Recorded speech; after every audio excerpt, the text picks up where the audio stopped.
नमस्कार, daily line के news file bulletin में आपका स्वागत है। मैं हूं अभिषेक पांडे। इस बुलेटिन में हम आपको बताएंगे पीएम मोदी आज उत्तर प्रदेश में किन कार्यक्रमों में शामिल होंगे और बताएंगे कि किसानों के सामने बैठक में केंद्रीय मंत्रियों ने क्या प्रस्ताव रखा है। इसके साथ ही बताएंगे कि चंडीगढ़ में मेयर मनोज सोनकर ने अपने पद से इस्तीफा क्यों दिया है। लेकिन उससे पहले एक नजर डालते हैं आज के हेडलाइंस पर। लखनऊ में ग्राउंड ब्रेकिंग सेरेमनी का उद्घाटन करेंगे पीएम मोदी। देश विदेश से 5000 मेहमान होंगे मौजूद। छावनी में तब्दील हुआ लखनऊ शहर। केंद्रीय मंत्रियों और किसानों के बीच चौथे दौर की बैठक। सरकार ने 3 फसलों पर एमएसपी देने का रखा प्रस्ताव। किसान बोले 2 दिन विचार करके बताएंगे। चंडीगढ़ मेयर चुनाव धांधली केस में सुप्रीम कोर्ट में सुनवाई आज। बीजेपी के मनोज सोनकर ने अपने पद से दिया इस्तीफा। आपके 3 पार्षदों ने ज्वाइन की बीजेपी। असली एनसीपी को लेकर शरद पवार ने सुप्रीम कोर्ट में दाखिल की याचिका।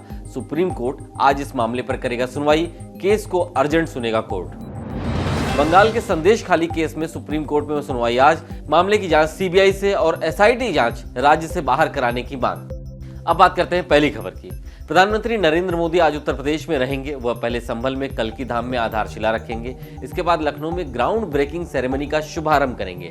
पीएम मोदी 10 लाख करोड़ के निवेश के प्रस्तावों का आगाज करेंगे। वह सुबह 11 बजे से शाम 4 बजे तक इंदिरा गांधी प्रतिष्ठान के कार्यक्रम में मौजूद रहेंगे। इस दौरान देश दुनिया से आए 5000 लोग भी इस कार्यक्रम में मौजूद रहेंगे। माना जा रहा है कि इससे 33.5 लाख से अधिक रोजगार उपलब्ध होंगे। वहीं पीएम मोदी के आगमन को लेकर शहर में सुरक्षा व्यवस्था के कई इंतजाम किए गए हैं। इंदिरा गांधी प्रतिष्ठान के आसपास ऊंची इमारतों पर कमांडो तैनात किए गए हैं। साथ ही पूरे इलाके को नो फ्लाइंग जोन घोषित कर दिया गया है।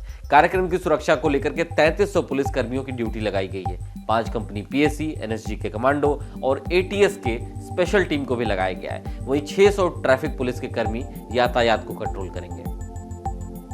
अब बात करते हैं अगली खबर की। किसान नेताओं और केंद्र सरकार के बीच रविवार देर रात चौथे दौर की बैठक हुई।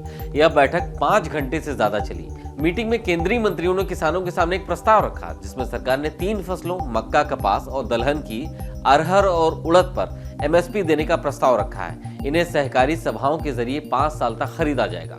केंद्रीय मंत्री पीयूष गोयल ने बताया कि यह 5 साल का कॉन्ट्रैक्ट नेफेड और एनसीसीएफ से होगा। वहीं किसान नेता सरवन सिंह पंधेर ने सरकार के प्रस्ताव पर सोचने के लिए 2 दिन का समय मांगा है। उन्होंने कहा कि सभी जत्थेबंदियों से 19 और 20 फरवरी को विचार विमर्श करेंगे। इसके बाद 20 फरवरी की शाम को वो अपना फैसला बताएंगे। 21 की सुबह 11 बजे तक दिल्ली कूच का स्टैंड बाई समय रखा गया है। अब बात करते हैं अगली खबर की। सुप्रीम कोर्ट में आज चंडीगढ़ मेयर चुनाव में धांधली मामले में सुनवाई है। इससे पहले चंडीगढ़ में मेयर बने बीजेपी के मनोज सोनकर ने देर रात अपने पद से इस्तीफा दे दिया। चंडीगढ़ बीजेपी के पूर्व अध्यक्ष अरुण सूद ने मेयर के इस्तीफे की पुष्टि की है। वहीं आम आदमी पार्टी के 3 पार्षदों ने रविवार रात बीजेपी ज्वाइन कर ली है। 3 पार्षदों ने दिल्ली पहुंचकर बीजेपी की सदस्यता ली। पूनम देवी, नेहा मुसावत और गुरुचरण सिंह काला को पार्टी के जनरल सेक्रेटरी विनोद तावड़े ने पार्टी की सदस्यता दिलाई। इसके बाद अगर सुप्रीम कोर्ट दोबारा मेयर चुनाव कराने का आदेश देता है तो बीजेपी की जीत लगभग तय होगी। अब बात कर लेते हैं अगली खबर की। असली नेशनलिस्ट कांग्रेस पार्टी यानी एनसीपी को लेकर सुप्रीम कोर्ट आज सुनवाई करेगा। पार्टी के संस्थापक शरद पवार की याचिका पर आज सुनवाई है। 16 फरवरी को सुप्रीम कोर्ट ने शरद पवार की इस याचिका को अर्जेंट सुनवाई के लिए स्वीकार किया था। शरद की ओर से वकील अभिषेक जबराल ने कहा कि महाराष्ट्र विधानसभा का 20 फरवरी को स्पेशल सेशन बुलाया गया है। अजीत गुट की ओर से व्हिप जारी किया जा सकता है, इसलिए मामले को अर्जेंट सुना जाना चाहिए। दरअसल चुनाव आयोग ने 6 फरवरी को पार्टी का नाम और चुनाव चिन्ह घड़ी अजीत गुट को दे दिया था। इसके बाद आयोग ने शरद पवार के गुट के लिए एनसीपी शरद चंद्र पवार नाम दिया। इसके खिलाफ शरद पवार ने कहा था कि इससे पहले ऐसा कभी नहीं हुआ कि जिसने पार्टी की स्थापना की हो उसके हाथ से पार्टी लेकर किसी और को दे दी जाए।